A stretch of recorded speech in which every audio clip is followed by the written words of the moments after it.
Be me, Camilla, 39 years old, HR director at a software development company. Been watching this boys' club operate for 3 years now. Time to show everyone what true equality looks like. Sitting in my corner office Monday morning, reviewing personnel files. Same story everywhere I look. Men getting promoted faster, getting better projects, higher salaries. The data doesn't lie, even if everyone pretends it does. CEO keeps talking about merit-based decisions. What a joke when the playing field has never been level. Knock on my door, it's David from IT, probably the worst offender. Walks in like he owns the place, manspreading in the chair across from my desk. Camilla, I heard there might be some restructuring happening. Wanted to get ahead of any rumors. Perfect opportunity. Actually, David, I'm glad you came by. We need to have a serious conversation about your performance metrics. Watch his face change as I pull out his file. Your productivity scores have been consistently below department averages. Your peer reviews show concerning patterns of interrupting female colleagues in meetings. His jaw drops. Are you kidding me? I've been here 8 years. I built half the systems this company runs on. What interrupting? I participate in discussions like everyone else. That's not what the data shows, David. Your communication style creates a hostile work environment for women trying to contribute. We've received multiple informal complaints. He leans forward, voice getting louder.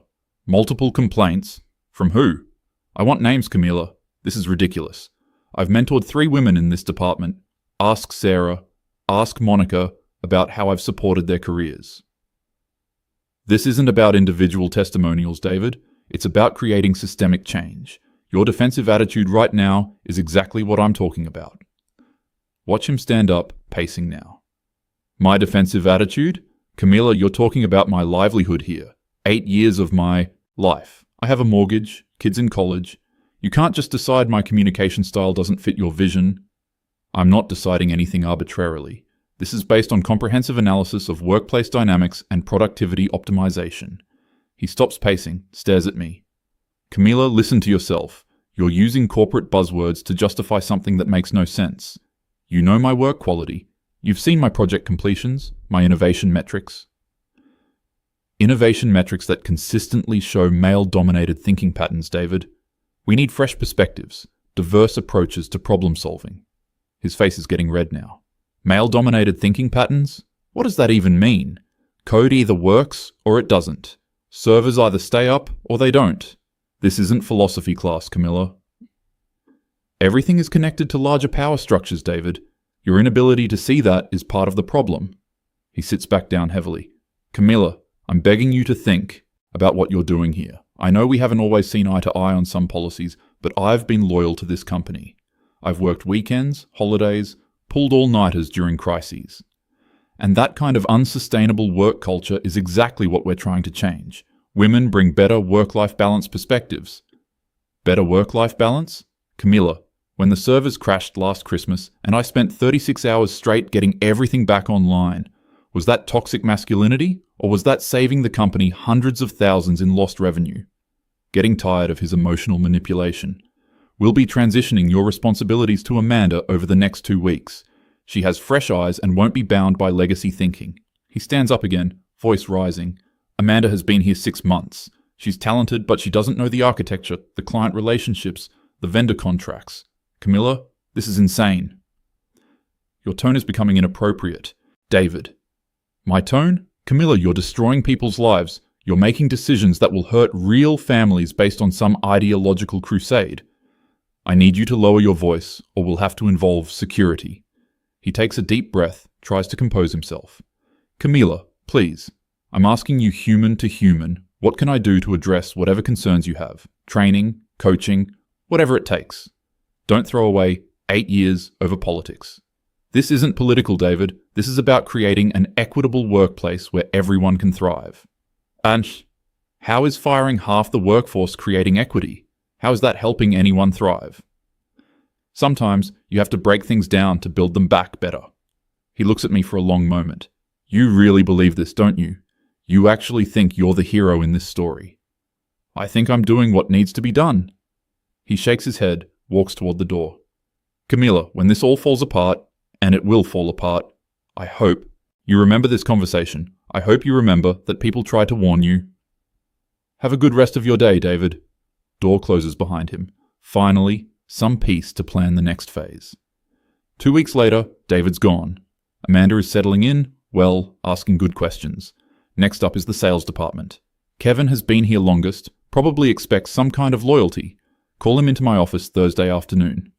Kevin, thanks for coming by. I wanted to discuss some organizational changes in your department. He sits down, already suspicious. What kind of changes, Camilla? We're restructuring the sales approach to be more collaborative and less aggressive, moving away from the traditional competitive model. The competitive model that's brought in 60% of our revenue for the past 5 years? Revenue that's built on unsustainable relationship patterns, Kevin. We're looking at long-term client partnerships, not short-term conquest mentalities. He laughs, but not in a good way. Conquest mentalities? Camilla, I build relationships with clients. I solve their problems. I understand their needs. That's not conquest. That's service. The language you use, the approaches you take, they reinforce hierarchical power dynamics that many clients find off-putting. Which clients, Camilla? Show me one client complaint about my approach. One. Here we go with the demands for evidence. This isn't about individual complaints, Kevin. It's about systemic improvement. Systemic improvement? Camilla, my client retention rate is 93%. My deals close faster than department average. I've brought in 14 new accounts this year alone. And how many of those accounts specifically requested to work with women? How many what? Camilla, clients care about results. They care about understanding their business needs and delivering solutions. That's a very narrow view of what clients value, Kevin. He leans back in his chair. Camilla, help me understand something. Are you saying my 5 years of consistently exceeding targets means nothing because of my gender? I'm saying your approach represents a style of business relationship that we're evolving past. Evolving past? Camilla, this is how business works. You build trust, you deliver value, you maintain relationships. Gender doesn't factor into it. Gender factors into everything, Kevin. Your inability to see that is part of why we need change. His voice is getting tighter. Camilla, I've worked my butt off for this company. I've missed family dinners, kids' soccer games, anniversaries to close deals. I've brought in millions in revenue. And that kind of work obsession creates toxic cultures that exclude women who need better balance. Better balance? Camilla, I'm not excluding anyone. Linda on my team outsells me some quarters. Rachel brought in our biggest client this year. I celebrate their success. Individual exceptions don't negate systemic patterns, Kevin. He stands up, starts pacing like David did. Systemic patterns? What patterns? Show me data, Camilla. Show me evidence. Don't just throw around theory. The evidence is in workplace culture surveys, productivity analysis, collaborative effectiveness metrics. Surveys that ask leading questions, Camilla? Productivity analysis that ignores actual production numbers? Come on. Getting frustrated with his resistance. Kevin, this decision isn't up for debate. We're moving in a different direction. He stops pacing, stares at me. You're firing me. We're concluding your employment to better align with organizational goals. You're firing me because I'm a man. I'm restructuring based on competency alignment and cultural fit. His hands are clenched now. Camilla, this is discrimination. Plain and simple. You can dress it up with whatever language you want, but you're firing successful employees based on their gender. I'm making strategic personnel decisions based on comprehensive analysis. Comprehensive analysis? Camilla, you've been here 3 years. I've been here 5. I know this business, these clients, these relationships. You're destroying something you don't understand. I understand perfectly well, Kevin. I understand power structures and privilege and systemic bias. You understand theory, Camilla. You don't understand this business. You don't understand what it takes to maintain these relationships. I understand that change requires decisive action. He sits back down, tries a different approach. Camilla, think about this practically. Marcus in my department has been here 2 years. Good guy, learning fast, but he doesn't have the client relationships. Sarah is fantastic, but she's only been here 8 months. You're gutting institutional knowledge. Institutional knowledge often means institutional bias. It means knowing that our major client prefers quarterly reviews, that another needs detailed technical specs, that the regional account wants everything in writing before verbal discussion. Those preferences can be learned by new team members. Learned over how long, Camilla? At what cost? While they're learning, what happens to revenue? Short-term adjustments are necessary for long-term improvement. He leans forward. Short-term adjustments, Camila, you're talking about people's livelihoods. You're talking about disrupting client relationships worth millions of dollars. I'm talking about building something better. Based on what evidence that it will actually be better? Based on principles of equity and inclusion. His voice is rising again. Principles don't pay salaries, Camila. Principles don't meet quarterly targets. Principles don't maintain client satisfaction. Your focus on targets and satisfaction represents exactly the kind of narrow thinking we're moving past. Narrow thinking? Camila, targets and satisfaction are how businesses survive, how they employ people, how they contribute to communities. They're also how systemic inequalities get perpetuated. He stands up again, voice getting loud. Camila, you're destroying this company in the name of ideology. You're hurting real people to pursue some theoretical ideal. I'm building a workplace where everyone can succeed. By firing half the workforce, how does that help anyone succeed? By removing barriers to advancement for underrepresented groups. By creating barriers for everyone else? Camila, this isn't justice. This is revenge. I think we're done here, Kevin. We're done, Camila. I'm trying to save your career here. When this department collapses, when we lose major clients, when revenue drops, do you think the board is going to blame systemic bias? The board will see improved workplace dynamics and increased diversity metrics. The board will see decreased profits and increased turnover. Camila, they don't care about your social theories. They care about results. Then they'll have to evolve too. He walks to the door, turns back. Camila, I feel sorry for you. I really do. You're so convinced you're fighting some righteous battle that you can't see. You're becoming the villain in everyone else's story. I'm comfortable with my choices, Kevin. You won't be comfortable for long. Door slams behind him. Good riddance. Finally getting somewhere. 3 months later, most of the male employees are gone. Amanda is struggling with the IT systems, but she'll learn. The new sales team is developing their own approaches. Some growing pains, but that's normal. CEO calls me into his office Monday morning. He looks tired, stressed. Camila, we need to talk about some concerning trends. If this is about the transition period, I've explained that change takes time. Camila, we lost 3 major clients last month. All terminated their contracts. Client relationships evolve. We'll build new ones based on better practices. Better practices? Camila, these were $1 million accounts. One specifically said they were confused by communication breakdowns and project delays. Growing pains are inevitable when you're implementing systemic change. He pulls out a folder. Growing pains? Camila, our IT infrastructure has had more downtime in the past month than in the previous 2 years. David used to prevent these issues before they happened. Amanda is learning the systems. She brings fresh perspective to problem solving. Fresh perspective doesn't keep servers running, Camila. We had 6 hours of downtime last week that cost us thousands in lost productivity. Short-term costs for long-term benefits. What benefits? Show me one measurable improvement from these changes. Getting tired of everyone demanding proof. Workplace satisfaction surveys show improved morale among remaining staff. Remaining staff? Camila, we've lost institutional knowledge worth decades of experience. Kevin's replacement lost. A major account, because she didn't know their specific requirements. She'll develop those relationships using more inclusive approaches. Inclusive approaches don't recover lost revenue, Camila. We're down 18% this quarter. Revenue fluctuations are normal during transition periods. He leans forward. Transition periods? Camila, this isn't transition. This is destruction. You've systematically removed our most experienced employees. I've removed employees whose approaches weren't aligned with modern workplace values. Modern workplace values don't mean anything if there's no workplace left. He's being dramatic.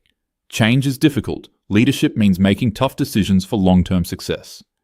Leadership means taking responsibility when those decisions cause measurable harm.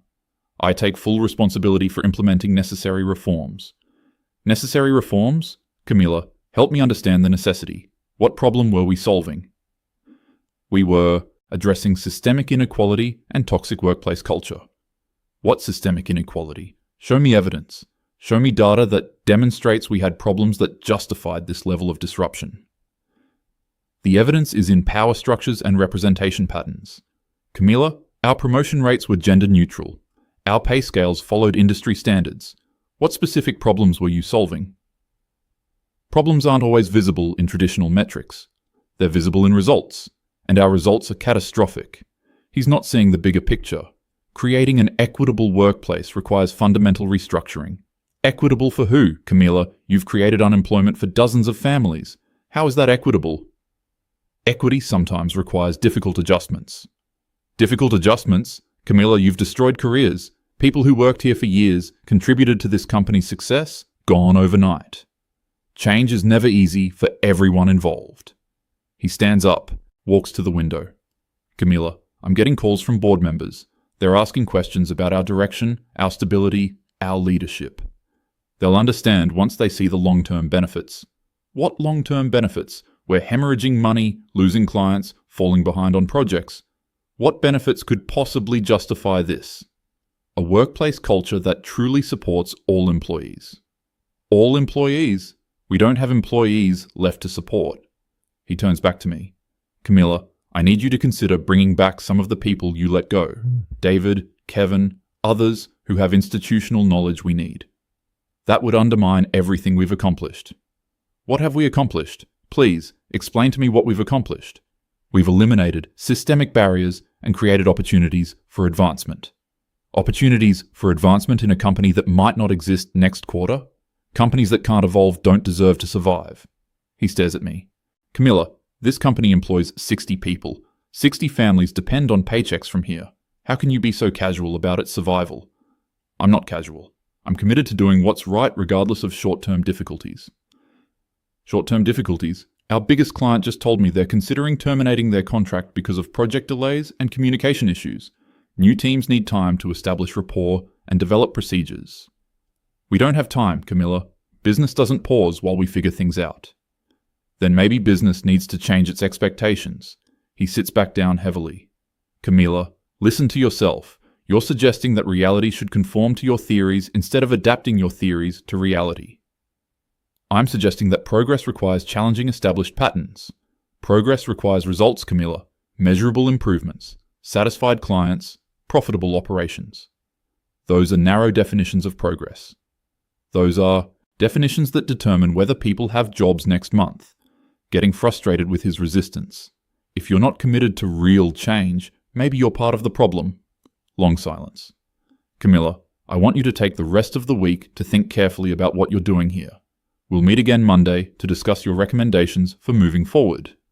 I don't need to think about anything. I know exactly what needs to be done. Then God help us all. 6 weeks later, everything's falling apart. The new IT team can't maintain the systems David built. We've had 3 major outages this month. Clients are furious about missed deadlines and poor communication. Amanda comes into my office Tuesday, looking stressed. Camilla, I need to talk to you about something serious. What's going on, Amanda? A major contract is in jeopardy. They're saying our technical support has been inadequate since their implementation. What specifically are they concerned about? Their system integration isn't working properly. I've been trying to troubleshoot, but I can't figure out how David configured their custom modules. Did you check the documentation? That's the problem. David's documentation is incomplete. A lot of his solutions were based on experience and institutional knowledge that isn't written down anywhere. This is exactly what I was afraid of. We'll figure it out, Amanda. Fresh approaches often lead to better solutions.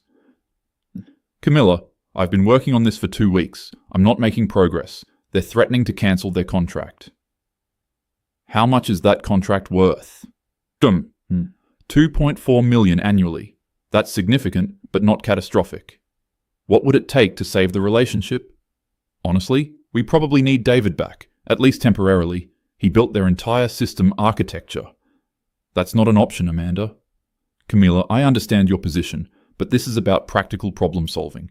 I'm not experienced enough to reverse engineer his work. You're more capable than you think. David's approaches weren't necessarily optimal. Maybe not, but they were functional. And right now, functional is what the client needs. Amanda, I have confidence in your ability to develop innovative solutions. Innovative solutions take time, Camilla. They need results this week. Then we'll have to find a way to deliver results this week. She looks frustrated. Camilla, I'm trying to tell you that might not be possible without David's knowledge. It's possible. You just need to think differently about the problem. I've been thinking differently for 2 weeks. I need practical help. What about consulting with other team members? What other team members? Camilla, there's just me and Sarah now. Sarah's still learning basic system administration. starting to see the scope of the problem. Amanda, are you saying our entire IT department consists of 2 people? 2 people with less than a year of combined experience with our systems? Yes. That seems insufficient. It is insufficient, Camila. That's what I'm trying to tell you. Need to think strategically here. What would it cost to hire additional experienced IT staff? Experienced staff. Camila, good IT people are expensive and hard to find. It would take months to recruit, hire, and train someone. Months we don't have. Exactly. What about contractors? Temporary solutions? Contractors would cost 3 times what David was making, and they still wouldn't know our specific systems. This is becoming a real problem. Amanda, I need you to be completely honest with me. How bad is our situation? Camila, we're hanging by a thread. Our infrastructure is held together by systems I don't understand, configured by someone who's not here anymore. Every day, something else breaks down. But you're learning, right? Getting more capable? I'm learning, but learning takes time, and we're dealing with crisis after crisis. I spend all my time putting out fires instead of understanding underlying systems. What do you need to be successful, Amanda? I need time, training, documentation, and honestly, I probably need David's help to understand how everything connects together. David's not coming back. Then we need to accept that we're going to lose clients and revenue while I figure things out. How much revenue? This client is just the beginning. 3 others have complained about system performance issues this month. This is getting serious. Amanda, I want you to focus on this client. Do whatever it takes to save that relationship. Camila, I am doing whatever I can, but whatever I can might not be enough. It has to be enough. Saying it has to be doesn't make it possible. She leaves, and I'm starting to worry. Maybe the transition is harder than I anticipated. Friday afternoon, the CEO calls an emergency meeting. His face is grim when I walk into the conference room. Camila, we need to have a serious conversation about the state of this company. I'm aware there have been some challenges during the transition period. Challenges? Camila, we've lost that major client.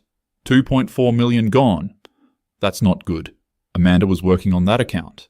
Amanda called me yesterday. She said she couldn't solve the technical problems without David's expertise. She needed more time to develop solutions. We didn't have more time. They gave us a deadline. We missed it.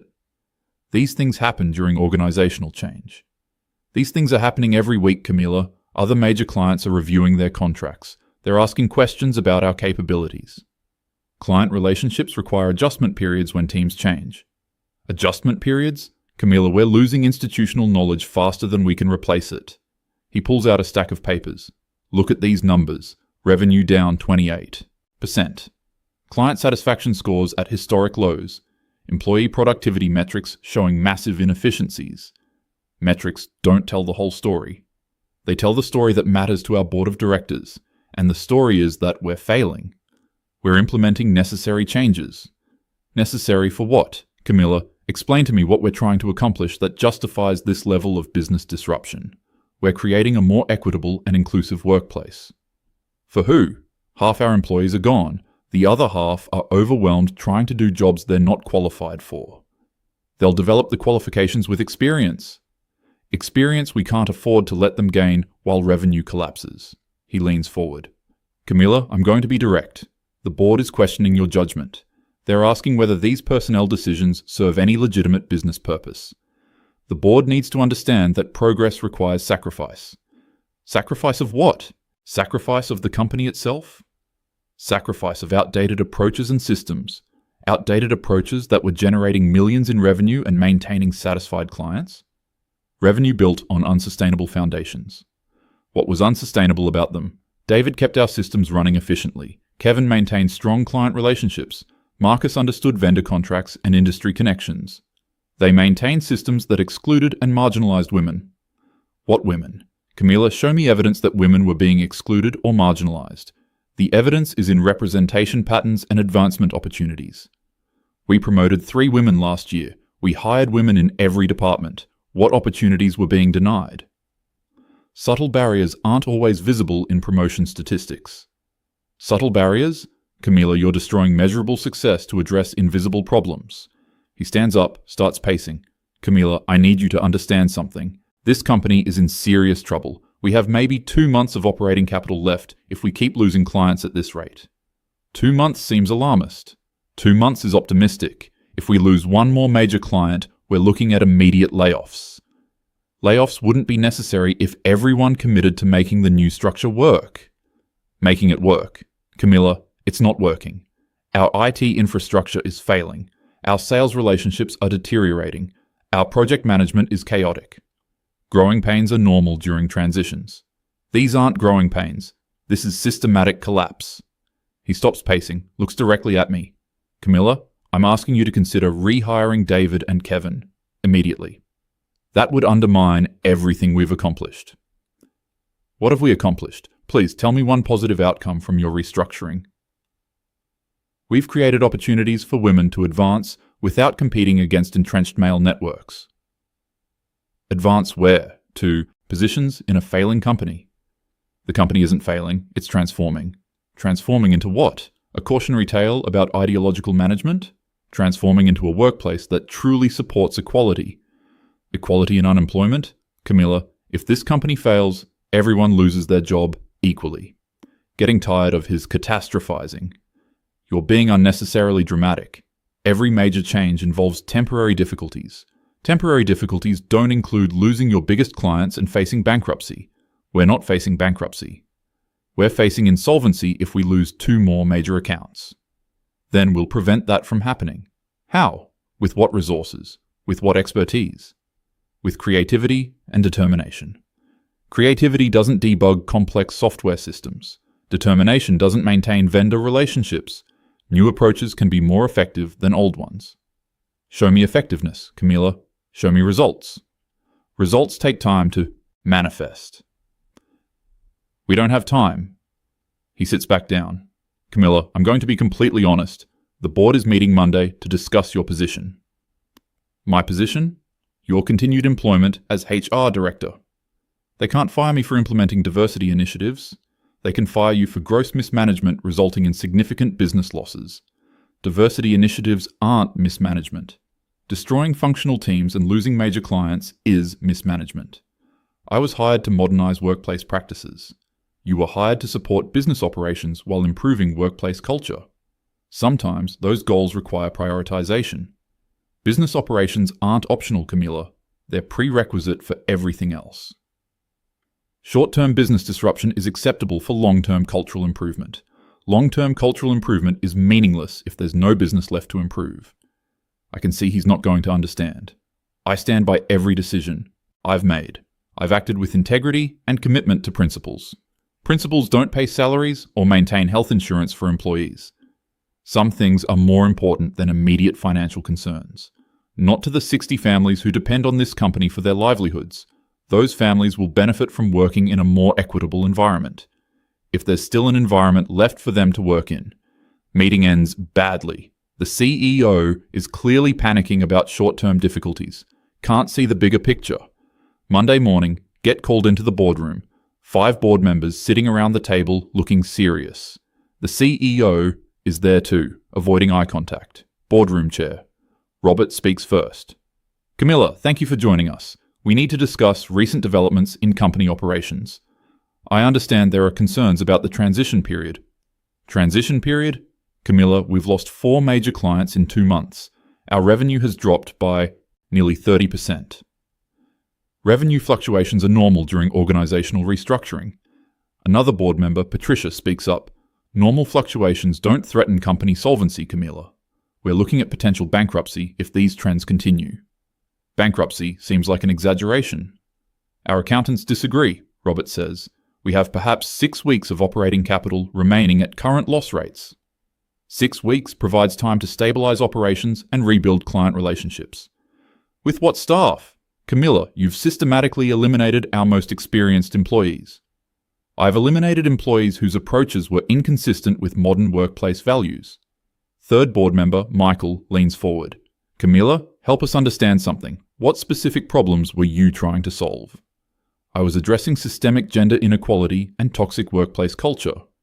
What evidence did you have of gender inequality? Evidence exists in promotion, patterns, pay structures, and workplace dynamics. Our promotion patterns showed no gender bias. Our pay structures followed industry standards. What workplace dynamics were problematic? Subtle forms of exclusion and marginalization that don't show up in traditional metrics. Patricia speaks again. Subtle forms that justified firing profitable, experienced employees. Justified restructuring to create more equitable opportunities. Equitable opportunities in a failing company? The company isn't failing, it's adapting. Adapting by losing millions in revenue and destroying client relationships? Adapting by prioritizing values over short-term profits. Robert's voice gets sharper. Camilla, this company exists to provide value to clients and employment to workers. How do your values serve those purposes? By creating workplace environments where everyone can contribute fully. Everyone? You've fired half the workforce. I've created opportunities for underrepresented groups to advance. Advance where? We're about to lay off remaining employees due to revenue shortfalls. Michael pulls out documents. Camilla, look at these client feedback reports. One major client cited communication breakdowns and technical incompetence. Another mentioned lack of institutional knowledge and project delays. A third complained about inexperienced staff unable to meet contractual obligations. Client expectations need time to adjust to new team approaches. Clients don't adjust expectations, Camilla. They find new vendors. Then we'll find new clients who appreciate our values. With what products? What services? Camilla, our capacity to deliver has been gutted. Patricia stands up. Camilla, I want you to listen carefully. This company is in crisis. We face immediate financial threats that could result in complete business failure. Every major transformation involves risk. This isn't transformation. This is destruction. That's a matter of perspective. Robert's face is getting red. Perspective? Camilla, 60 people are going to lose their jobs if this company fails. How is that perspective? Sometimes sacrifice is necessary for progress. Sacrifice of other people's livelihoods for your social experiments. Sacrifice of outdated systems for equitable alternatives. Show us equity, Camilla. Show us one positive outcome from your decisions. Positive outcomes take time to develop. We don't have time. We have weeks before insolvency. Michael leans back in his chair. Camilla, we're prepared to offer David and Kevin their positions back with immediate starts. Will you support that decision? That would completely undermine the progress we've made. What progress? Enumerate specific improvements. Improvements in workplace culture and gender representation. Culture in a bankrupt company is irrelevant. Representation in unemployment lines serves no one. You're focusing on short-term financial concerns instead of long-term social benefits. Long-term social benefits require short-term business survival. Patricia sits back down. Camilla, we've made our decision. Effective immediately, you're being placed on administrative leave pending a full review of your tenure and decisions. You can't punish me for implementing diversity initiatives. We're responding to gross mismanagement that threatens company survival. Diversity initiatives aren't mismanagement. Destroying profitable operations without replacement strategies is mismanagement. I had replacement strategies. They need time to develop. Time we don't have. Robert stands up. Camilla, please collect your personal items and surrender your access credentials to the CEO. This is discrimination against progressive workplace policies. This is accountability for catastrophic business decisions. History will vindicate my choices. History will judge results, not intentions. Walk out of boardroom in shock. Can't believe they're prioritizing money over principles. 3 weeks later, reading local business news. The company filed for bankruptcy. All remaining employees laid off. Assets being sold to cover debts. David and Kevin were too little, too late. Couldn't repair the damage in time. Clients had already committed to other vendors. Sitting in my apartment, processing what happened. Started with such clear vision of necessary change. Ended with complete destruction. Maybe I was right about principles. Maybe everyone else just couldn't handle real transformation. Maybe the system was too broken to save. Phone rings. Unknown number. Camilla, this is David, from the company. Heart sinks. David, I heard about the bankruptcy. I'm sorry it didn't work out. Sorry it didn't work out. Camilla, 60 people lost their jobs because of your decisions. The company failed because leadership wouldn't commit to change. Leadership wouldn't commit to suicide. Camilla, there's a difference. David, I understand you're upset. Upset. Camilla, I'm destroyed. My family is destroyed. Kevin's family is destroyed. Amanda, Sarah, everyone who got caught up in your ideology. It wasn't ideology, David. It was principle. Principles that put families on unemployment. Principles that destroyed a functional business. Sometimes sacrifice is necessary for progress. Whose sacrifice, Camilla? Your sacrifice? Or everyone else's sacrifice for your vision? Change is difficult for everyone. Change? This wasn't change. This was demolition. I was trying to create something better. You created nothing. You destroyed something that worked and left wreckage. The system wasn't working for everyone. It was working for 60 families who had steady employment. Now it's not working for anyone. David, I'm sorry you can't see the bigger picture. The bigger picture? Camila, the picture is children wondering why daddy doesn't have a job anymore. The picture is families losing health insurance. The picture is real consequences for real people. Those consequences are temporary. Temporary? Camilla, some of us are in our mid-40s and 50s. Starting over isn't temporary. It's devastating.